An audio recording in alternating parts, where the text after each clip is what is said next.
दोस्तों क्या होगा कि इस दौरान आपके पास जो प्रॉपर्टी है उसके लिए आपका ही बेटा जो आपका खून है वो आपका कत्ल कर देता है। यानी कि एक मामला ऐसे सामने आया है कि बेटे ने जो बेटे हैं बच्चों ने मिल करके अपने बाप का ही मर्डर कर दिया, सिर्फ किस लिए? प्रॉपर्टी के लिए। किस लिए?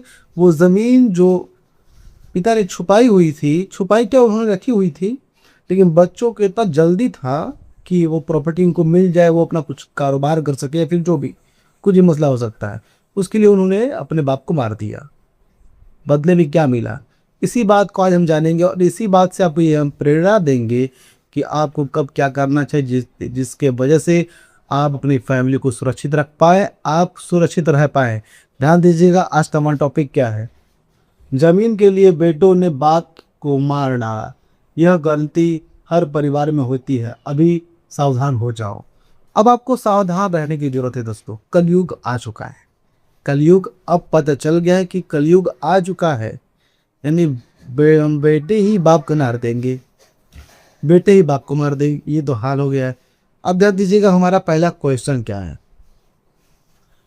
यह क्यों होता है। दोस्तों सभी समझने वाली बात है कि ऐसा होता क्यों है, लोग ऐसा क्यों करते हैं, सिर्फ प्रॉपर्टी के लिए नहीं। क्या है समझिएगा ध्यान से भाइयों, पहले समझो यह सब क्यों होता है। जब तक बाप जिंदा होता है सब ठीक रहता है, लेकिन जैसे ही बाप बूढ़ा होता है, बूढ़ा होने लगता है या बीमार पड़ता है, बेटों की नज़र ज़मीन पर पड़ जाती है।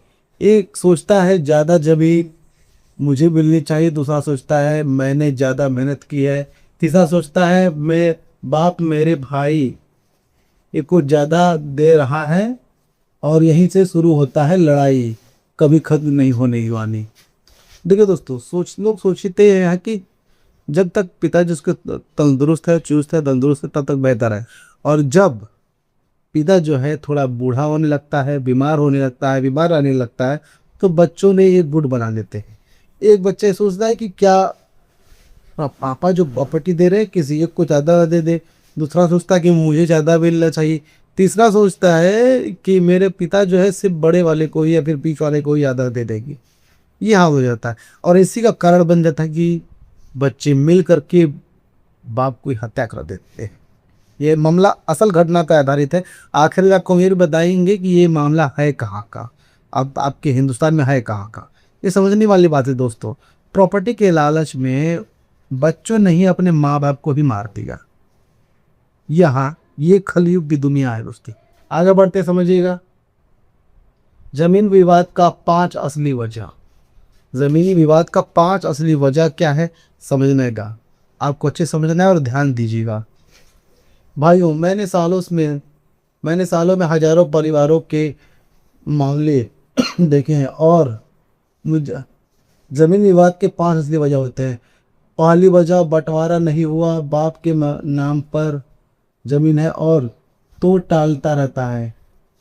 दूसरी वजह, वसीयत नहीं बनाई, बाप सोचता है बाद में बना दूंगा। ठीक है दोस्तों, कई वजह हो सकती है, इसमें से 4-5 वजह हैं। जो कि पहली वजह है, लोग बाप मरने से पहले बंटवारा नहीं करता है।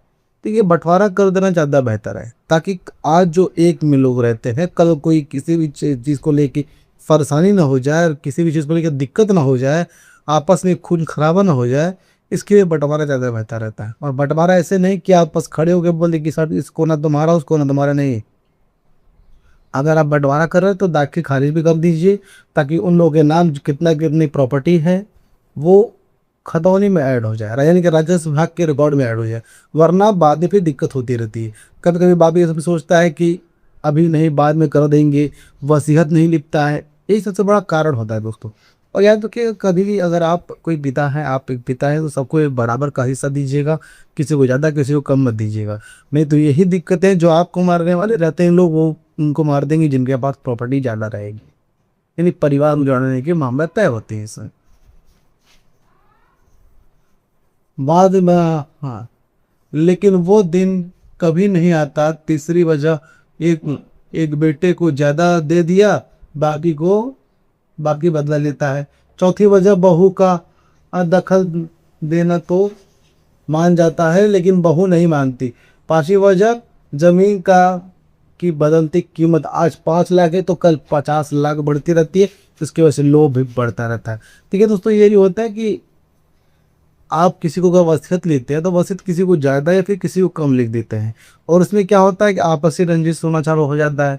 वह आपसी रंजिश होने के कारण फिर वो खून खराबे में आ जाएगा। आप लोगों ने आए दिन न्यूज़ चैनलों पे सुना होगा या अखबारों में सुना होगा कि प्रॉपर्टी के लिए, संपत्ति के लिए भाई ने भाई कत्ल कर दिया। ये मामला बहुत बेकार होता है। तो प्रॉपर्टी के लिए बेटे ने बाप का कत्ल कर दिया, प्रॉपर्टी के लिए बेटे ने माँ का कत्ल कर दिया, यही सब होता है। और फिर बाद में बहू दखल देने लगती है तो आपको बुरा लगता है। यही होता है, अगर आप हिस्सा लगा रहे हैं, प्रॉपर्टी दे रहे हैं, तो आप प्रॉपर्टी सर को बराबर लगाइए, वरना मत लगाइए। और ये भी होता है कि प्रॉपर्टी के बढ़ते वैल्यू की वजह से जो प्रॉपर्टी आज 5 लाख का है, कल को वही प्रॉपर्टी 50 लाख की हो जाएगी। और उसी प्रॉपर्टी के लिए फिर लोभ बढ़ता रहता है, लोभ यानी लालच बढ़ता रहता है, और फिर वही किसी की जान का दुश्मन बन जाता है प्रॉपर्टी। आगे बढ़ते ध्यान दीजिएगा, जमीन विवाद कितना बड़ा है यूपी में।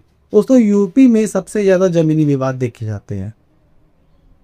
यूपी में ज़मीनी विवाद कितना ज़्यादा बड़ा है ये समझिएगा, आंकड़े बहुत ज़्यादा हैं भाई। यह सुनकर हैरान हो जाओगे, यूपी में हर साल लाखों ज़मीन विवाद कोर्ट में जाते हैं, जिसमें से 70% विवाद है परिवार के लोगों से होते हैं।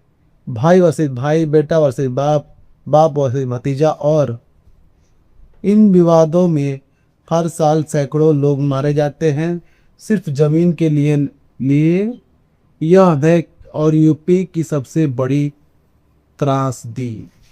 ठीक है दोस्तों, आए दिन यूपी में हर एक रोज लाखों केस पेंडिंग होते हैं, लाखों केस जो है दर्ज कराए जाते हैं सिर्फ जमीनी विवाद को लेकर। और जो जमीनी विवाद होता है वो क्या होता है, बाप बेटा, भाई भाई, ये चाचा भतीजा, यही सब होता है। इन सब को लेकर खून खराबे का मामला रहेगा, किसी न किसी को जमीन हड़पी रहेगी, यही सब मामले रहेंगे। और ये बस कुछ नहीं होता है, फाइलें बनती चली जाएंगी और मामला हल नहीं होता है। मामला हल तभी होगा जब बड़े बुजुर्ग समझेंगे। बड़े बुजुर्ग ये समझिए कि आप लोगों को वसीयत लिखनी चाहिए, वसीयत लिखी कि सबको बराबर बराबर हिस्सेदारी लिखी। और हाँ, अगर एक बेटा या बेटी जो है आपका सेवा पानी नहीं करती है, अगर तो अगर सेवा नहीं करती तो ये आपका कानूनन हक नहीं है, मैं उसका कानून अधिकार है कि आप करना ही करना है, अगर आपको करवाना ही करवाना है सेवा। ये भावनाएं हैं जो कि भावनाओं पर आधारित नहीं होगा कोई भी कानून। कानून सिर्फ कानून के दायरे में बनता है, पढ़े लिखों के नज़रिए से बनता है। तो उसके लिए आप किसी को प्रॉपर्टी से बेदखल नहीं कर सकते कि वो सेवा नहीं करता, ये नहीं करता, वो नहीं करता। कानून से आप नहीं बच सकते, कानून भावनाओं से नहीं चलता, कानून दस्तावेजों से चलता है। तो इसके लिए विल लिखिए, प्रॉपर्टी लिखिए, तो सबके हिस्से में बराबर लिखिए, वरना मत लिखिए आप लोग। बंटवारा सही तरीके से कैसे करें, अब देखिए दोस्तों, अब आपको समझने की जरूरत है कि अगर आप बंटवारा करना चाहते हैं तो सही तरीका क्या है, आपको समझना बहुत जरूरी है भाइयों। अब बताता हूँ बंटवारा सही तरीके से कैसे करें ताकि परिवार टूटे नहीं। पहला, बाप की जीते जी बंटवारा करो, इंतजार मत करो। दूसरा, वकील से पार्टीशन डीड बनवाओ। तीसरा, उस तहसील में रजिस्टर्ड करवाओ। चौथा, सभी की खतौनी अलग अलग करवाओ। पांचवा, बंटवारे के बाद सभी मिलकर हस्ताक्षर करो, इससे भविष्य में कोई दिक्कत नहीं होती। ठीक है दोस्तों, बंटवारे का सही तरीका यह है कि बाप जीते जीत जो है सबको हिस्सेदारी लगा दे, और हिस्सेदारी करने के बाद उस प्रॉपर्टी की जो कागजात है वो सभी लोगों के नाम पर अलग होने चाहिए, यानी पार्टीशन डीड बनवाइए वकील के जरिए, और उसको फिर दाखिल खारिज करा के सबके नाम पर अलग अलग उतने उतने अंश के प्रॉपर्टी कागजात बांट दीजिए, ताकि आगे चल के भविष्य में कोई परेशानी ना हो। ये श्योरिटी हो जाए कि एक दूसरे की जान की कीमत, प्रॉपर्टी के वजह से जो जान की कीमत चुकानी पड़ती है लोगों को, वो ना हो पाए, खून खराबा ना हो, या फिर आंगन सूना हो जाता है दोस्तों। कभी भी प्रॉपर्टी के लिए कोई झगड़ा झंझट ना हो, यही बेहतर है। इसीलिए आप लोग ये कहना चाहिए कि हिस्सेदारी आपस में ले लीजिए, ताकि कोई आगे चल के फ्यूचर में कोई दिक्कत ना हो सके आपको। अगर बहुत ध्यान दीजिएगा, वसीयत क्यों जरूरी है। अब दोस्तों समझिए वसीयत क्यों जरूरी है, ध्यान दीजिएगा भाइयों। वसीयत यह एक ऐसा हथियार है जो परिवार को टूटने से बचाता है। अगर बाप ने जीते जी वसीयत बना दी तो मरने के बाद कोई विवाद नहीं होगा। वसीयत में लिखो किसको क्या मिलेगा, दो गवाह के सामने सिग्नेचर करो और रजिस्टर्ड करवा लो। इससे कोई कोर्ट में नहीं जाएगा और परिवार एक रहेगा। देखिए दोस्तों, अगर आप वसीयत लिख रहे हैं तो सोचिए कि आपको वसीयत लिखना है, वो वसीयत लिखना है कि आगे चल कोई दिक्कत ना हो।